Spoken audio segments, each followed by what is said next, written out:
Industry CK Awards. We want to continue to adapt this particular session to your needs. We keep evolving it when we get good feedback.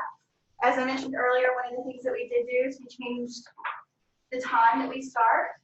We are also partnering with the Mentoring Fridays, where if you want to come for the mentoring session starting at 11 o'clock, 11:30, so from 11:30 to 12:30 would be the mentoring session lunch, and then come in here and have our tier session following that. And we'll talk more about that as we go through the session today and have these guys introduce themselves. But do you have any questions before we get started or any thoughts? We'd always love to have your feedback. One of the things that we want to do is to make sure that the programs that we have are of interest to you. Next month in September 20th, we'll have OSP here talking about those grants, how to work with them to get your grants put in. So if you are applying for the October deadline, it may not be as timely for you, or it might be. Hopefully you will have been well on your way to working with OSP at that point, but if you're still trying to get those documents submitted for that October deadline, then this may be really important for you to come to. Anything else before we get started? Well, today is all about mentoring, and I have invited some of our experts up here at all different levels to tell us about mentoring. So, Bertha, I'm going to let you introduce yourself and just go down the line. Thank you for being here. Thank you for having us. I'm Bertha Hidalgo. I'm an assistant professor in the Department of Epidemiology. I've been on the faculty 4 years, going on 5 this September, I guess. I'm a genetic epidemiologist, very interested in the intersection between health disparities and genomics and disease outcomes, predominantly cardiometabolic diseases in heterogeneous populations. My name is David Chaplin. I'm a Calder regular status faculty member in the Department of Microbiology. I retired last month, but yeah, I tell you the regular status. So that's what you do if you can't cut ties completely. But anyway, I started out my career as a physician scientist in the Department of Medicine, Division of Allergy and Immunology in St. Louis at Washington U. I was there for 19 years and then came here as the chair of the microbiology department. Didn't see patients anymore after that, but I had experience in mentoring both people in a clinician researcher track, clinician educator track, and in basic research careers. I mentor people along the ways. It's actually frightening to be talked about as an expert. I just would rather say experienced, because the one thing I've learned is that there is no one way to mentor, obviously, and there's a lot of things you can screw up in your relationship with your mentees, and so I'm familiar with a lot of those. But to say that any of us is really expert is probably putting more pressure on us than we can bear. I'm David Vance, and I'm not your regular. I am the Associate Dean for Research in the School of Nursing, and I've been at UAB since '97. I've been in the School of Nursing since 2006. My research focuses on cognitive aging, HIV, aging with HIV. I have an active R01 looking at cognitive aging with HIV, and I've been mentoring people both formally and informally for years. And, I have some great mentees I've worked with, and I've also been obviously mentored myself by numerous people. And I'd like to think that I'm still being mentored by numerous people and getting lots of feedback. And I think that's what mentoring is, that constant feedback. So you can always get a little bit better each and every time. So you do become an expert of whatever you want to do. So in my role as the Interim Associate Dean for Research, we're trying to develop programs to help our nursing faculty get to that next level in their research. So I'll share a little bit about that. So I'm Lisa Jackson. I think I know a fair amount of you all. I'm fairly new to UAB, came last year in April, and having a great time so far. I originally trained in Boston and had my first faculty position at University of Massachusetts. That's where I got my K. And then I got recruited in 2000. Well, I went to Ann Arbor, University of Michigan, 2007, and then worked there for 11 years and left my kids there. One of them transferred into the university right when I left. So I don't think you need to hang out with your mom, but so then came down here, and I would say that I would echo that, we've all been mentored along the way. I still feel like I get mentored from folks, and I also feel like in my with my mentees that I've had and continue to work with, it's really been wonderful because I find that I'm learning probably just as much. Sometimes I feel like it's more. I like to do kind of cross interdisciplinary work that centers around lifestyle modification using digital platforms. So I get to work with a lot of really fun people in health behavior, preventive medicine, and then human-computer interaction and computer science. It's been really a pleasure to work not only within cardiology, but really outside of cardiology. So, and that's, I feel like, helps me think about my own mentoring styles and what people need. Thank you. Now, I do have some thoughts, but it really is meant to be a discussion. So if you guys have questions, feel free to jump in. You'll have questions to discuss. Okay. Start with probably Yeah, we can do that too. So one of the things that we talk about a lot in mentoring is how to either approach or formalize a mentoring relationship. And do you guys have suggestions about that? I'll tell you my experience. Some of my best mentee-mentor relationships have been ones that were more organic.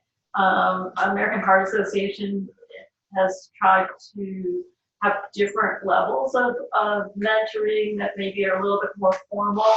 I think that that's a great opportunity, but I would oftentimes approach it as more of a tapas bar of what you need, because nobody's going to provide one single thing.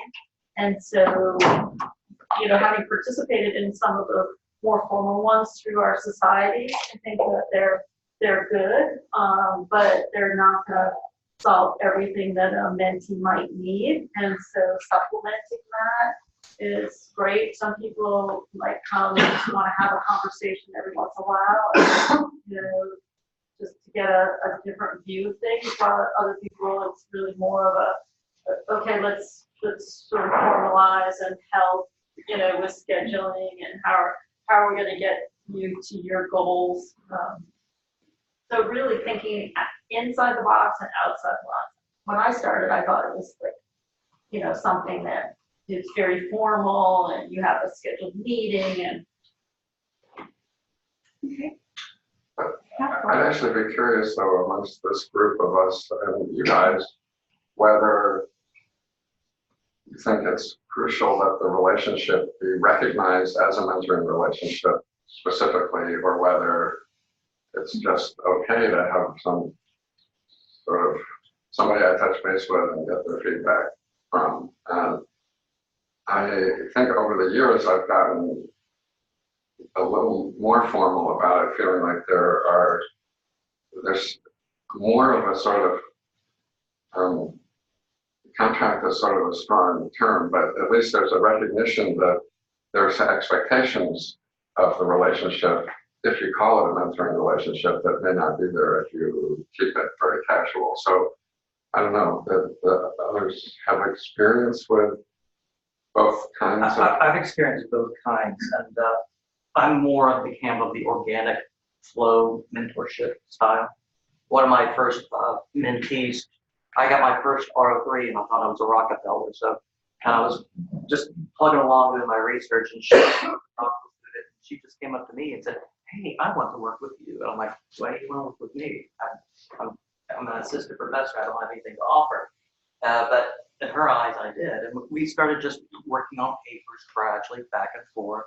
Then we write one paper, then we write another. And it wasn't even a mentorship at that point. It was just more of a collaboration. But this has now been going on for about 13 years now. Now she's an assistant professor here, and we probably generated 50 articles together, been on tracks together, but it happened very gradually. And the thing is, I thought all my mentees were going to be like that, but that's not the case. That's how it sort of worked too. So I sort of stumbled in it organically, but even people who mentored me, sometimes they would reach out to me and say, "Hey, you want to do this paper or this grant?" And we just started working together. So I'm now, as an interim associate dean of research, I'm looking to see who has a mentor and who does not, because some people are just sort of flying out there by themselves, and that's not good. Do you think that it depends on the style of what the mentee-mentor relationship is, and maybe the goal as well? Or it sounds like that person was very self-motivated, and other people would, either there's a lack of experience or not sure how to motivate. I look back on it, I think that I wish my mentor, I wish we had had more of a formalized structure with goals, because I felt a bit lost, and I think that, maybe I'm more of a structure. I think it's like learning, figuring out what makes you get from A to B is one of the central things. I think for me, the way I think about it is, I also have very formal mentoring relationships, but then have some very informal mentoring relationships wherein I'm not certain that the mentor knows that I consider them my mentor. And so I think I think of it as like a board of directors for my life, right? And I think I've used this terminology before, but basically there are mentors for different facets of my career, and some that I go to that are completely independent of my department of epidemiology, for example, who are just sort of like on campus or maybe even outside of campus, who can help guide and inform without having the bias that's inherent to the people that are naturally around you or that have a stake in your success. I think that's also very crucial. I think there's also a difference between seeking out mentors for, say, for example, a K, which has a very specific purpose, right? And may or may not allow you the time to explore whether or not that relationship is going to be organic, because you're going from a more thematic approach, right? You need someone with this expertise, the experience, and it may or may not be a good fit personally. You don't know really who you're deep in it sometimes, right? And then there are mentors like within a department, for example, who can help guide you through the tenets of the career that are particular to that department. And so I think that the key for me has been to be flexible in my thinking about what a mentor is, and not holding each mentor or one mentor to the ultimate mentor goal status, because I think that that immediately sets you up for disappointment, right? You take the best out of every person, and I think that is what helps make those relationships really successful. And I think, too, an important point is to think, the organic ones don't necessarily need to be within specific needs. I had a mentor, I call my mid-career mentor, who led what is the CCTS in Michigan. We never really worked together. And I really valued that because, he was blunt, so that it helped me figure out what things to spend time on. But, it was more, a fresh pair of eyes, so that if you go in and say, well, I'm doing this project with X, Y, and Z, and somebody thinks that sounds realistic, that's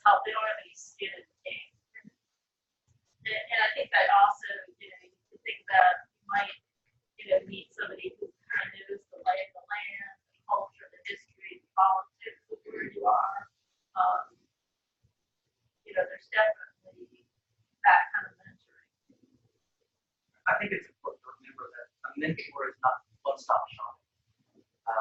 That person does not have all the expertise, and that it's important to really get that smorgasbord or that opposite. Yeah. And a good mentor is also going to encourage their mentee to do that, seek out other sources. I think a good mentor, is also a good supporter, and so they will help connect you to people that they're gonna, that, hey, you should think about this person or meet this person, or even like nominate you for committees or different things. That's really helpful. At the same time, I mean, I don't know if this is off subject, but as a mentor, people do think about there's K-24s with their mentoring grants. So keeping track of who you're mentoring, that kind of thing is important.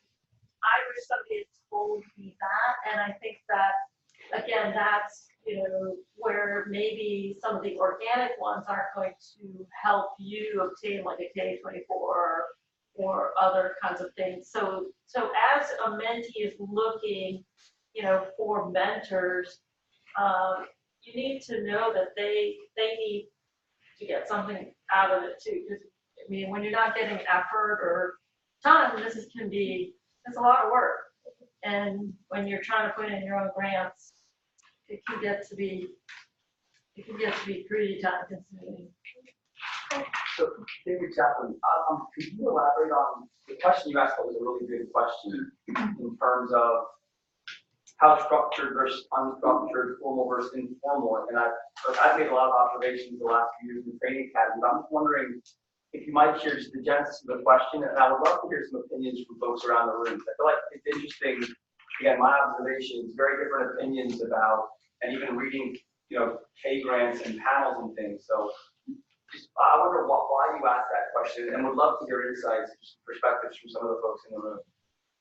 Well, I think I've just been too many situations where the expectations by the partners in the relationship are really different.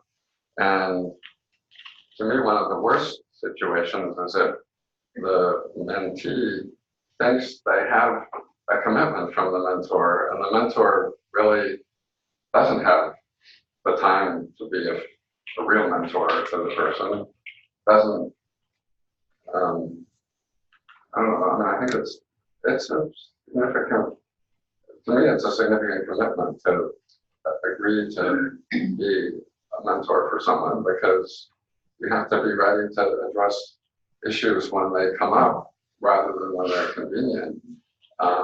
And so for me, it works better for it to be an acknowledged relationship. And for there to be a chance to really explore what the expectations are, because it's only when you really have a sense what somebody wants from the relationship that you can be sure that you're giving them the right kind of feedback. I mean, I think what most people have mentioned, that there are likely to be areas where you don't have the right expertise to be the primary spokesperson for that issue. If you haven't sort of talked that through ahead of time, it's a lot easier to give pretty useless advice to people about something you don't know very much about, because you think it's sort of expected. And anyway, I think it's just much better to have mapped out what the expectations are. And I always felt more comfortable as a mentor if I knew what at least some of the information about what the mentoring team was for my mentee, because not that it meant that I could totally shrug off a whole area of that person's life because I thought someone else was taking care of it, but at least I would have a sense of what kinds of different advice they were likely to be getting, so that I could try to fit what I was telling them into a framework that was rational. I appreciate that. Yeah, I mean, part of the observation I've had, it's interesting. I think increasingly see folks who are in earlier stages of career. I don't know if the word mentorship being a loaded term and meaning certain things, but kind of almost wanting that relationship, but referring to it as a collaboration. So it's this really interesting dynamic where, to me, those are very different relationships, but there's, and I don't know if it's a pressure internally, externally, to exert independence very early on. And again, whether it's the history of a mentorship relationship, almost being an apprenticeship and that type of a thing that sometimes maybe fit better in the lab-based sciences, but if I'm not in a lab, it's different. So I don't know if others, if I'm off tangent, but I just interestingly see sometimes folks have a relationship, but don't want to call it a mentoring relationship, but for all intents and purposes, historically it would be called, and it just becomes interesting to understand, is that the landscape? What's kind of behind that, and just trying to understand if there's still a critical role for these types of relationships, be them organic or more formal. Is there something about the terminology that is off-putting? Can we throw that to you guys, our audience members? What do you think about that? I like having the formal mentorship label. One, it keeps me accountable, but two, and more importantly, it means that they feel they have a sense of ownership in my success or a stake in my success. And so I like that because I've chosen some people who are very, very busy and that they make the time and so because they feel invested as formal mentors. I agree. I think definitely having a formal, and as you said, setting the expectation. All the mentors that I've established thus far, the first question the first thing they want to clear up is what is my expectations from them and vice versa. And I as well have chosen some very busy mentors that are very reputable professors here on campus and off campus as well. So I can definitely tell who's invested in me. I would say 4 out of the 5 mentors that I have, they never leave without establishing when we're meeting me. And making sure I list out what are the deliverables that are expected for this grant, and making sure that I come to the table every time with where I am on my timeline. I also like the formal mentorship strategy. I'd say that within the subspecialty that I'm in, there hasn't always been a clinical research track record, but that's kind of evolving, but it's a newer generation of people where there weren't senior people. So a lot of times I feel like I've come to discussions about grants and training grants where people want to know that there's enough new independence from the existing mentor, and that's never really quite the challenge. And that's maybe where some of the collaboration things come up with, that it's usually outside of my specialty where the mentorship has to occur. So it's more of a establishing a track record with those individuals that have the research expertise rather than someone existing within the specialty already. I have not found it to be like a taboo or an odd, like to label it as a formal mentorship. And I don't know if it's a changing landscape, like with a new, younger cohort of people coming in, of which the expectation is that there is this formal setup at the beginning, especially for the research I do, which is clinical translational.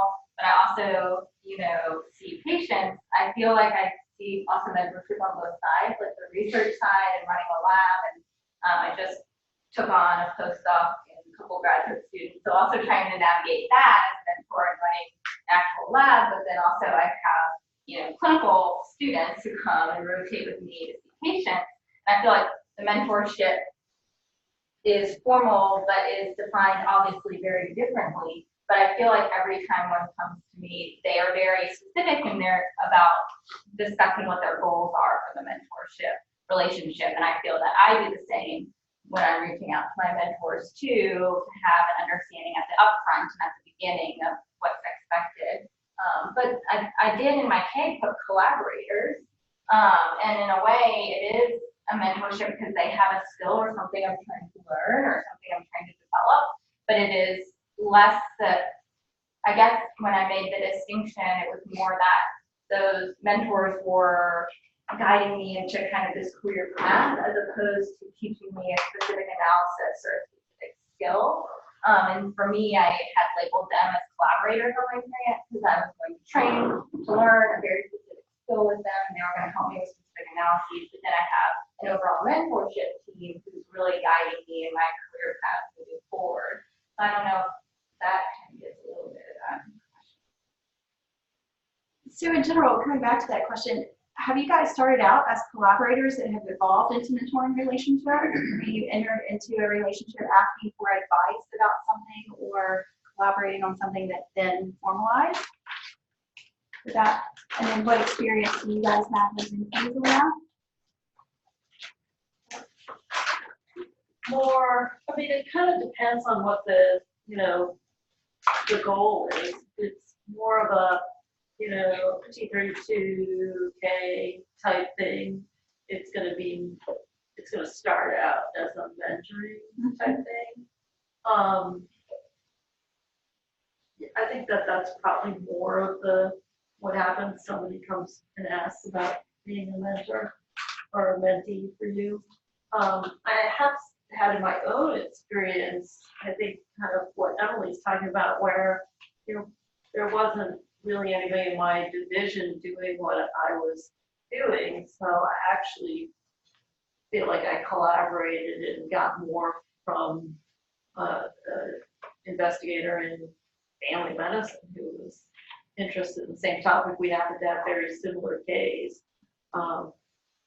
So, you know, I think of her as a mentor, but we never really like had anything formal. Maybe because we both had K's at the same, you know, we were kind of peer, but I thought that she had more. I leveraged her mentors indirectly through her. Can I follow up just because I think part of another observation is, you know, one of the challenges, and I'd love to hear feedback in terms of the evolution of a mentoring relationship and the establishment of independence, if it's in the research phase. The challenge of still needing mentorship, but also having independent recognition from that mentor, especially when you have nationally recognized senior mentors, the idea of being 5 or 6 or 7 years into a career, even with independent grants, but not being seen as this, especially if you stay at the same institution. So just kind of, I don't know, let's just talk about the evolution of mentoring relationships so that it's one thing on a K, it's a structured mentor career award, you've got a team, but with evolution, some of the tension I felt sometimes, you know, recognizing and valuing that, but then also the idea of exerting independence from this wonderful person who's been hopefully a good advisor and guide and done those things. So I don't articulate the question right, but I feel like that tension sometimes I've seen emerge earlier in the stage of our relationship than I had, you know, 10 years ago. And it's an important question because it does come up in the study sections about, you know, can this person move on to independence? I happen to think, and I'd love to hear everybody else, that it could be different in a clinical venue versus a basic kind of lab, but it certainly has come up, and I think that, you know, being able to address that with your mentor is an important topic. How do you see those conversations going? Is that something that, I mean, Yeah, I mean, who initiates, you know, if the mentor doesn't, you know, the timing of that conversation, like they say it's variable, but to me, one of the things that a good mentor will do is think about, you know, that person being able to move away from their research area. And, you know, just like a good mentor should say, well, this is what I can help with, but, you know, we need to find someone else because I don't feel like I can mentor you in this particular area. A good mentor should be always looking to make sure that they know how you can, you know, move beyond. But it's a problem that's built into the K mechanism, really, because, you know, you don't get enough money to do a research project, really, from the K award. So you've got to pick a team you're going to align with that has enough money to do the work you want to do. And at the beginning, in particular, you have to contribute to the outcomes that they're funded to do. Otherwise, they're screwed when it's time for them to renew their grant too. But part of the K process is actually having a plan for moving to independence in it. So I guess the good thing is that the writing a K grant almost forces you to have the discussion with your mentor, how you're going to deal with the moving towards independence issue. But you can't just have that discussion at the beginning of the K program. You have to keep talking about it, and it's a sort of, it could be a very sensitive issue to talk about. But I don't want to throw the discussion, but one of the things that the initial question was, how do you approach creating a mentoring relationship? I'm curious, one way that it works is if you choose a mentor who has launched a bunch of people into independent careers, so that you have some confidence that they know how to do this and help guide their mentee into a path that will give them room to grow independently, and that they have enough confidence in their own mentor research life that they don't feel like they need to keep everything that their mentees are working on. So, were you aware of all those issues as you were choosing your mentor, or was it something you became aware of as an issue later in the relationship? I think, that the good mentors know that they're not going to stay desirable mentors for long if they can't help a bunch of people with independence. So they need to learn how to do it. And it doesn't happen very well unless it's talked about some. So it should be a topic that comes up. But is it your job to bring it up as the mentee, or is it your job to bring it up, or you both? Martha, were you going to add something earlier? I was gonna say from maybe a mentee perspective, that I feel like those types of mentors that don't seem to move people forward are the kinds of things that you recognize that you don't talk openly about. Like, you know who those people are, and among your peers, you know who those people are, and you try and stay away. I think, it is always important, I would agree, to know what your goal is and then work backwards. That's how I think in my life.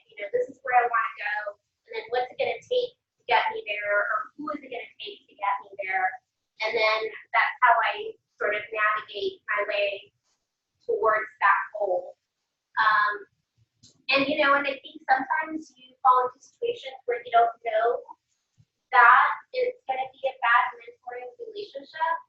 And that's what I think it's so important to have conversations with both your peers and other potential mentors on campus, because sometimes you don't know that the situation you're in is actually terrible. And until you're like way deep in it and you're thinking to yourself, like, why am I losing my hair? Like, why is this so bad? And having, again, that multitude of people that you communicate with in a very savvy,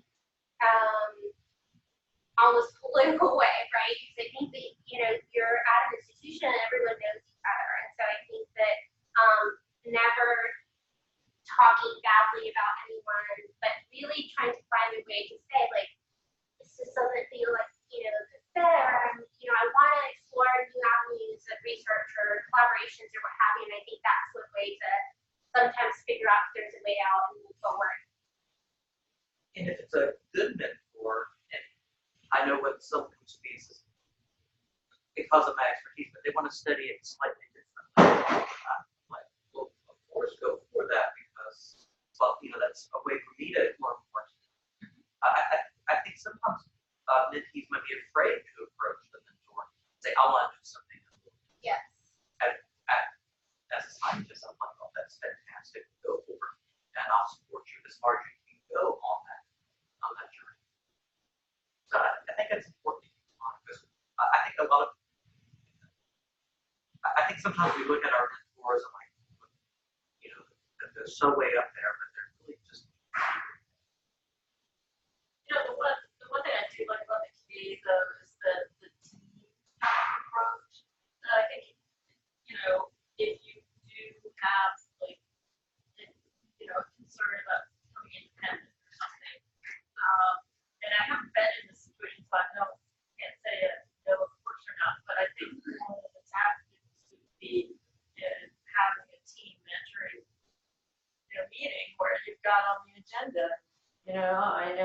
to be independent here, and I want to be promoted in this time frame, and getting everybody's view, or even just, having another mentor kind of bring up that type of thing. I don't know if anybody's had experience like that. I was gonna say, I think that's also a safeguard against getting in a bad, mentee-mentor relationship approach. When you've got multiple mentors who are mentoring you on your career overall, then if there is one, I think back to like when you're a research trainee and you have to attach yourself to a lab and you get attached, and sometimes that's not the greatest mentor for you. But then I feel like as an early career person, that can evolve now where you don't really need to tie yourself to a single mentor, and you really do have those opportunities to reach out, have other people provide all their expertise in a multidisciplinary way. And so I think in a way it safeguards you. There is a bad relationship, at least it seems like the bad relationships in those cases when it's a team is maybe an absentee member or a member who's not really available or isn't really providing that support. And then it kind of fades away organically because, you can never make meetings work, or, they don't seem that invested, and then you kind of end up shifting to relying more on the other mentors of your team. I don't know. I mean, maybe it's worse than that in other cases, but I feel like that at least that's kind of a safeguard to have a multidisciplinary mentor team for you. Kaylee, been really quiet.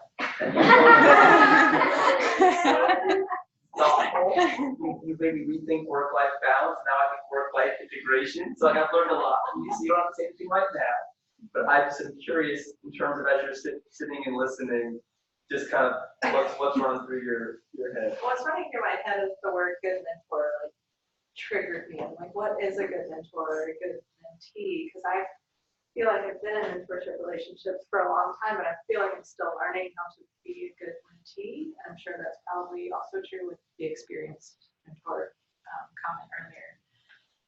So that's sort of what I'm thinking about, is how you negotiate these conversations when maybe neither person really knows what they're doing or who's supposed to set that expectation. Yeah.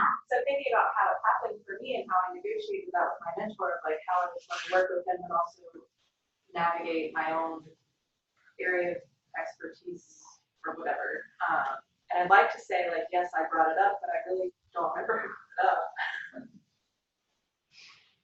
Thank you for that. I think it is important to know, though, what independence means in your field, right? Because that varies across fields, and it can be as nuanced as you can't have published together, for this period of time in order for you to be absolutely considered independent. And so being very aware of sort of what the rules are for your progress is important, because it can also help you identify ways in which you can diversify your portfolio, whether it be in terms of collaborators, mentors, or subject matter, right? And so having those details known, to me, I think has proven really useful. I think it gets murky because the whole pervasive theme these days is team science. Mm-hmm. And so you don't want this person that you've been working with all these years, you don't want to just cut ties with that person either. That's, because they're such a great resource. So I think when you that pathway to becoming an independent researcher, I think some of the hallmarks of that are more like first off applications, PI on the grants, and you don't have to do everything. Right. That's important. Yeah, and I think in the same team, you don't have to do, it's not like you can't do some things. I always, whenever those discussions come up in case study sections, I think about the team science, but I think you can make a case for not having, you're not clearly joined on the hip in every paper, every study, but that there's still some, potential collaborations, and to me, in the mentees I've had so far, that's really just developed. That they had different pathways, and that the collaborations maybe happened a little bit. I can think of one who has a KO1 now, and he's asked me to help out with some things and serve as a consultant on a grant. But really, it's become very, there's a big separation. Maybe it helped that we also had differences in our, his topic is different than like what most of my stuff is. So you knew that was going to happen, but it doesn't mean that we don't, do some things together. It's just a lot less.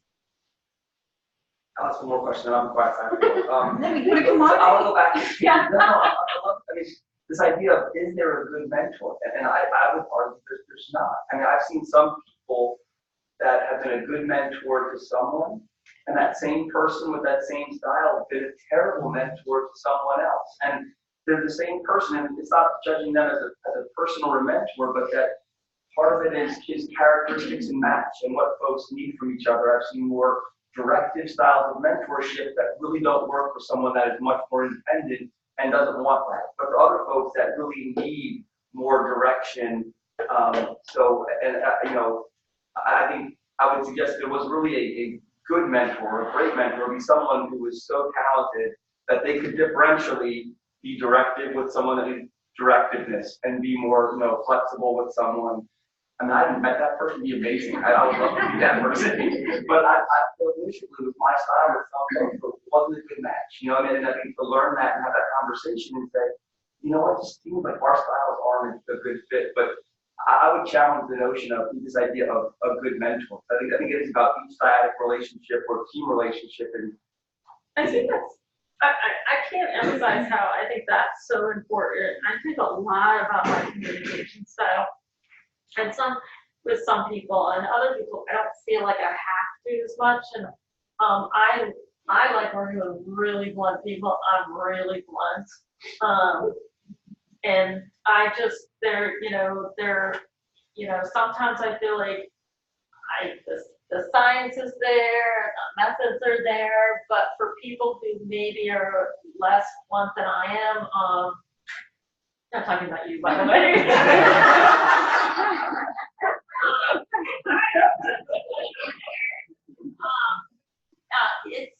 I feel like I have to kind of I almost want to do a 360 but hey, how are you doing okay with me going about something? And so I just check in a lot more, and two humans. I hope that works, but it's always something I think about because everybody's really different. Every mentee I've had, but the ones I worry about are the ones who I feel like I'm just like a tsunami of excitement about something, or hey, you gotta do this, gotta do that, or we should change it like this. And I want them to just do what my kids do sometimes. Talk to them. So it is an interesting point though, and in my mentoring relationships, I've had peer mentors, two of my very good mentors, who did not like my mentor and told me not to listen to that advice because their personalities clashed. So it's a very kind of tug and give relationship that you have. Thoughts about that? Between mentors not always agreeing or giving you way different advice, or maybe even to the point where they're talking about each other in not so kind ways. Yeah.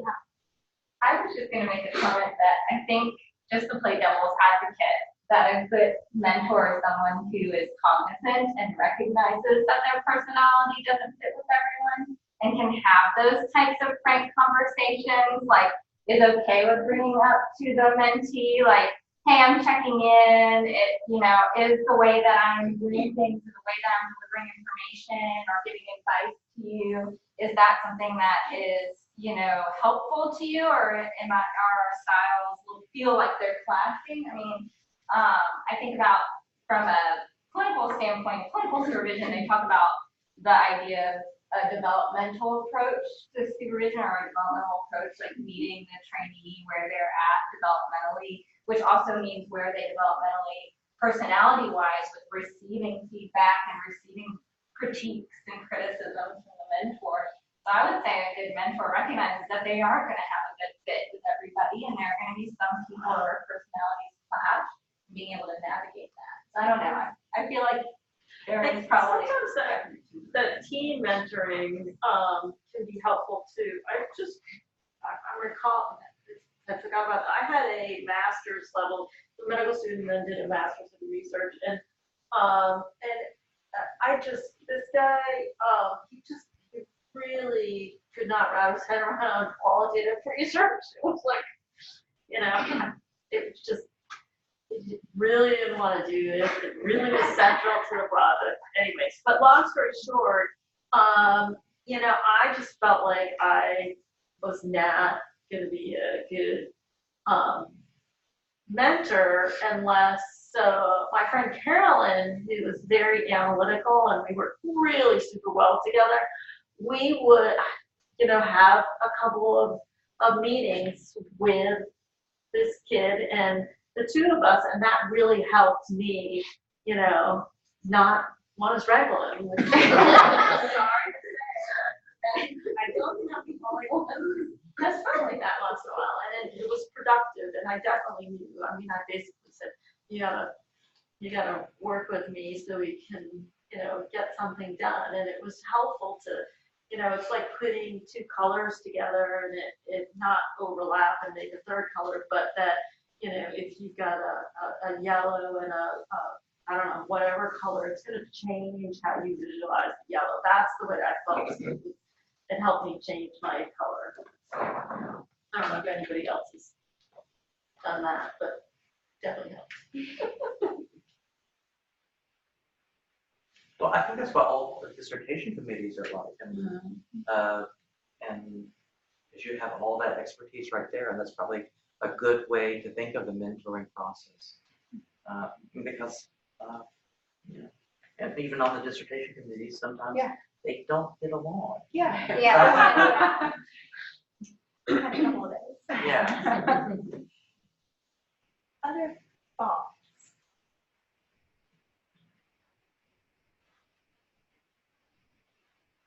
Let me ask you guys this. Why did you come today?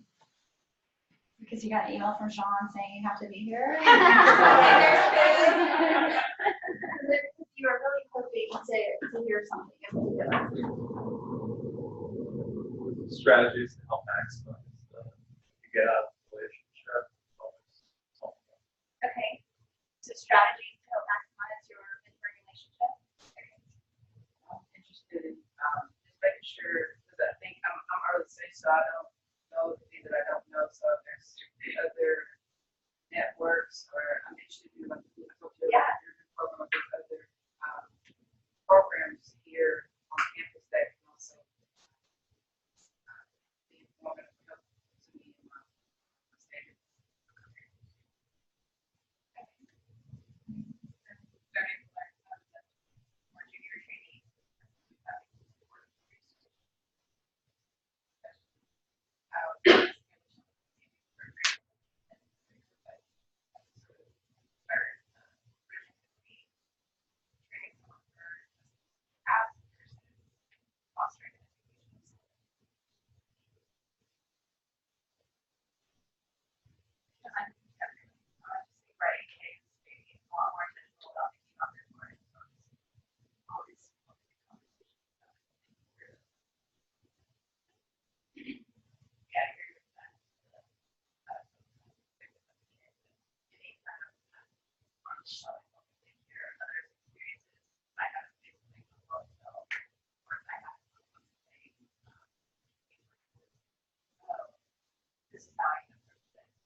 so we have a series of 8 topics that are all listed on the flyer there that we talk about. And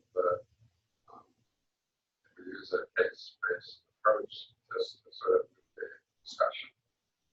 We're actually always happy to talk about specific experiences of participants. And if you happen to relate to those issues, we don't have to talk about the cases if there's something real that we can talk about to try to help with navigating the challenge. Pretty much too bad. The main idea is to become more intentional about the relationship and recognize areas where problems, where there are potential barriers to the most successful relationship can be, and talk about strategies for it. Discussions are pretty, informative. I just went through that series. And, there'll be, sometimes you see the same people in some of the sections, but people come in and out. And I missed a couple, and then I came back the next time and finished those up. And it was, I thought it was helpful seeing different people at different times. And that was definitely nice. Sometimes we didn't get to the case. All right, so that again is an 8-week series starting September 11th. If you want to come to those to strong in and out, you can look at the schedule, see if there's a topic that really interests you, and then you can do that. It's a little bit sort of confusing in some ways, but we offer a certificate at the end. If you go through all 8 sections, and some departments find it quite useful, and some training programs find it quite useful for their mentors within their programs to have that certificate that shows that they at least took the time to become better informed about the process. And some have used it for promotion. When you're looking at, I've seen a lot of cases where the career development will be around the themes and the activities and skill set that you might be doing your research. But you also have seen other people have a last objective around leadership, and they'll be really listing some of the seminars that CPSA would be doing. So, peers, mentorship, those kinds of things. And then another one of our programs that we're just getting kicked off now is Driven. And I'm going to let David advance and Bertha talk about the Driven program, the Driven initiative that we are kicking off. Bertha, do you want to start off?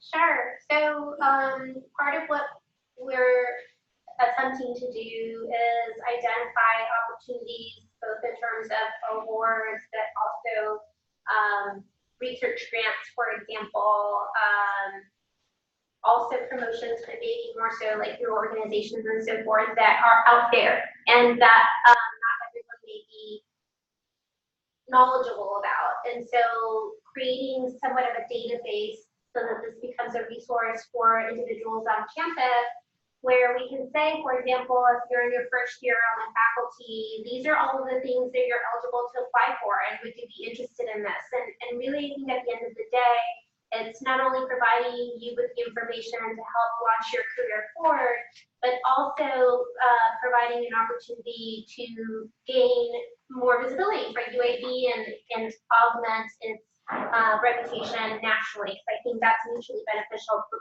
both for you who is on campus as well as for the university, right? And so that's I think one of the things that across campus we're trying to pull the resources, and we have a great team together so far that I think will help leverage all of that. And Brooke mainly said just about everything, but there is a focus on minorities as well with this program too. And again, we're just looking at ways to help people get to that next level, both in clinical and translational research. And so I know we've had one of the programs we're looking at is the Harold Amos Scholar Award, so, amongst many. Absolutely. So the Driven acronym I forgot. Driving research. An interdisciplinary, vibrant, engaged network.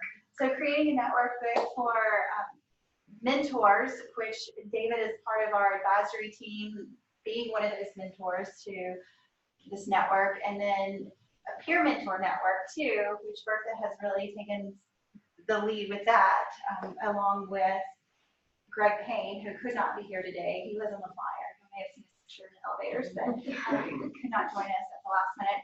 So this really is developing that network for mentoring in a different way. Other thoughts about that? Any questions about either one of those? Those are opportunities that are available across campus, or these are sort of nationwide research grant opportunities? I think both, with an emphasis probably on the national perspective. So does the Driven Group meet on a regular, or is it just like a resource that'll be developed? We are ramping up. And you Yeah, I mean, I think there will be opportunities to meet and to be a part of the network. I think that those opportunities will be slowly sort of built into what we're planning so far. And, but that's not to say that you cannot reach out to me or David or whomever else is a part of it, right? I mean, I think that if you have specific goals in mind and you want to explore what Driven has to offer, and we haven't yet put it out there for everyone, I think that would be totally fine to set up the time to meet, and and then we could do that way. It is very interconnected to all of the other programs within CCPS, and so I think it would be very easy to connect to some network, even if it wasn't immediately the Driven network. And it is around diversity, equity, and inclusion. And so we are working with other departments around campus in that space too.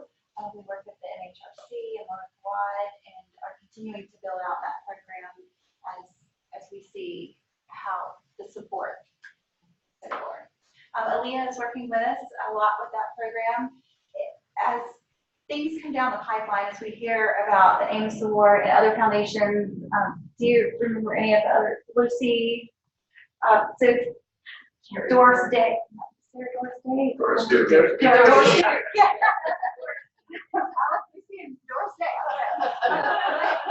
But those things that are coming down the pipeline, we are trying to put together to be able to send to everyone that you may not already know about, and looking at foundation opportunities that aren't typical of what we look at here at UAB. We are also trying to identify supplements to R01s that we can continue to pair people with intentionally. So doing some matchmaking service in that space too. I'm a little confused. So is this program primarily for people who are themselves in an underrepresented minority group, or anybody? It is open. It is, again, for diversity, equity, and inclusion purposes. And so it's an inclusive network, but certainly wanting to support our scientists in their goals. Fair? I mean, would you like to? Yeah, I mean, I think the idea is that there are opportunities there, DEI specific, that will be a part of Driven, right? But I think that there are some that will not be, and so in that way, I think it will be open to all. Because one of the things that I think is really important, for example, is making sure that if you make it onto the faculty and you're an assistant professor, that you gain the tools, be it through awards or grants or what have you, to make it to that associate level professorship and then onto full. And I think that there will be things within Driven that will help all people do that. But I agree. I mean, I think there are a lot of things like the diversity supplement, for example, which is very specific to URMs. And then there will be other opportunities that will not be. And so I think, the idea is to be as inclusive as possible, and really just bring awareness about all of the opportunities that are out there. And as that ramps up, you'll hear more and more about it. So just keep a lookout, or if you have any questions, you can email. Bertha said, any of us. Or if you have recipients of something, like, you won a paper award in your field, I think that would be important information for us to know about, because then we can include that in our database and then make it known to other people as well. Early Career Achievement Awards, I think, is also another award mechanism that is out there that not everyone knows about. And sort of, I think, with Leah trying to figure out how these things happen, right? Like, how do you get nominated for these things? And how do we make sure that, everyone at the table here is nominated for something this year? I think that ultimately, ideally, would be the goal. Any other questions about that? We are also looking with we're working with the Department of Medicine and the peer mentoring group that they've had now. I think it's been going, David, about 4 years. Is that right? I think at least. Yeah. So the chair of that approached or asked Mike and I if we would be interested in working with him to take this across the campus. So it is an initiative where you are formally paired with a peer mentor, someone that may have just gotten K as you're trying to get your K, and trying to find ways that we might do that. Tell me, what do you guys think of that? Before we start down this road of exploring this option, is it something that the departments should be the ones that continue this? Or is there some value of reaching out beyond your department and school for a peer mentor that you might not otherwise know?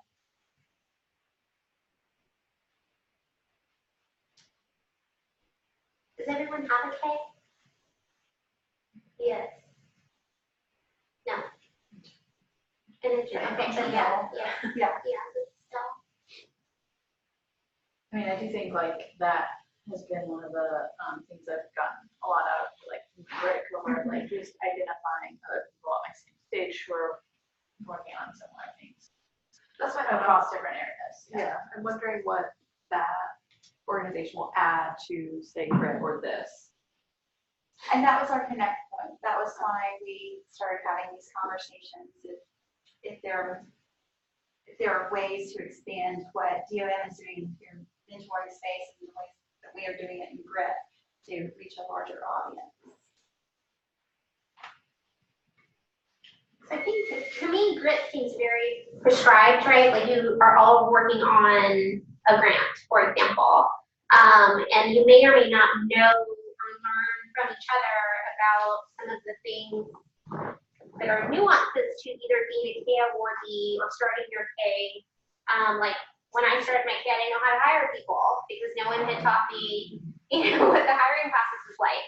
Or now that I'm further along in my K and wanted to put in an R01, it was only through conversations with other K awardees that I learned that these other K awardees were sending their grants out to scientific editors to help them, put the R01 together.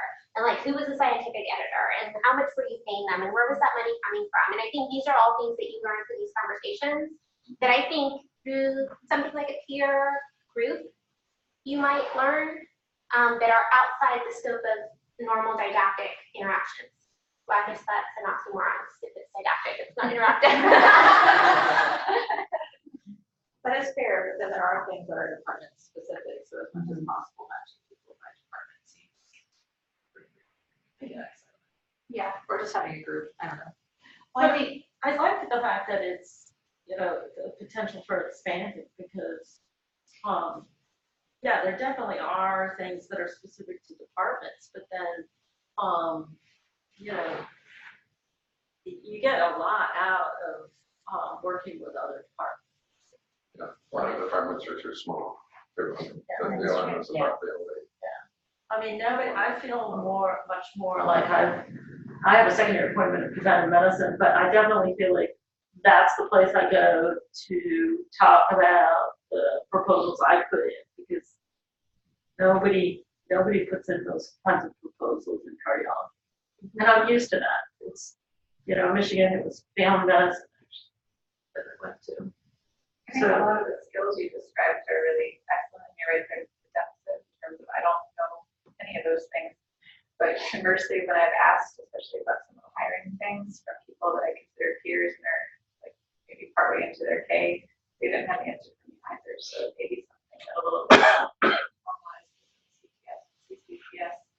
more someone that's moved on from the K to the R, better mentor than someone that's only 8 years into it. Yeah, and I don't know if you're thinking of this example, but, I feel the same way, being new to an institution where, like, I don't embarrass somebody. Yeah. And then, again, I'll give you two examples. One is we're talking about the PA, and so, we just talked, and so we're gonna talk to somebody in geriatrics who spends all their time in the PA. Like, you don't know what you just don't know how to, like, you know how to do it generally, but not, yeah. And now I've got this, but, I can think of multiple examples where, like, we have trials units, device and industry trials. It's not like they know it's just so foreign. It's like you're almost speaking Venus Mars, and it just kind of like, I spend more time now kind of like people's brains up in preventive medicine. And it took me a while to figure that out because I just knew that this is something that's probably more than just the case. Or maybe I'm just super close. Doing more like an orientation for research. I kind of think about lifelines too, because sometimes you're doing this and you're doing that, and then you suddenly come up against something else. And I've had some good experiences. Just past there's happens to be a program announcement that I just found. Actually, it was somebody who suddenly left and said, "Hey, see this that clinical trials," and somebody else just sent it to me, and then I sent it to Dory, and then I sent it to Garth, and Garth was like, "Yeah, let's do this one." So it was kind of like there's like this little neural network that's developing that's very helpful. I think that's what you're talking about. It's going to foster that as well. Some what they looking for though. There is a program that sort of went to sleep for a few years, but it's been reorganized. That's a new faculty onboarding process that tries to make people aware of the infrastructure throughout the UAB system. At the very least, it gives you face to face with the people who are in charge of the different areas of hiring, accounts, and all of the different things. And also teaches you some really important details about the system. That will happen probably once a year or so. Just keep your eye out for it and realize that it's probably the sort of 2.5 days. I think it's how it's been running past. Probably with your time. That's how it's been, at least in the committee that Kurt mentioned, it's been related more to the industry clinical trials, about, onboarding, and then there's been a couple of us who said, well, how about some boluses for people who, they're either new, but they're not new to research, or they just want a refresher because things change. And truthfully, I don't know if that's going to be just around the industry clinical trials, but I feel like it would be useful to understand every institution has similarities in the process. To be mindful of everyone's time, and we have reached our time today, so really appreciate you coming. A couple of things, Emily, to touch on your point, we have heard that multiple times. I've got my pay, I have no idea what to do with it. So we as a CCPS and the Training Academy are trying to look at creative ways to address that. We talked about maybe adding a panel, like once you've gotten your pay, have someone from your department come, and then some of your mentors come, and now really having that discussion about where do you go from here, how can you leverage the research. Yeah, so that's been one idea. There's also been, tiers, using tiers as a mechanism to do that. So maybe it will be one of our sessions that we do in October and November. Now I've got my pay, what do I do with it, So those types of things that we're looking at for to address exactly what you said. Also, I mean, come back to your mentoring, to that first Friday mentoring, where, actually, it's not first Friday, third Friday mentoring, you need to change it to right before here, so that you can start having these conversations with people. Usually there's one faculty member here that's senior level, and then we'll have years. Last thing, we have been doing some research on our website and what gets clicked on through our digest. So if you don't get the digest, it comes out every Monday morning at 6 o'clock. One of the things that we found that gets clicked on the most is top 10 lists, or top 5 lists, or top 3 lists. So I printed out an article for you guys. It's on the chair back there, and it is 10 tips for outrageously productive mentoring relationship. So it's a lot of what you heard today, but there are some good bullet points that you can read through easily to take with you. So a takeaway for today. Any other thoughts, comments from you guys? You guys? Oh, yes, so evaluation. We are going to ask that you guys do an in-paper evaluation today. We are testing our evaluation metrics and would love to get feedback if you think there is a question that it's a long evaluation, but we're trying to develop it more. So I'm going to let Leah pass that out, and you guys will quickly fill it out. And yeah, thank you.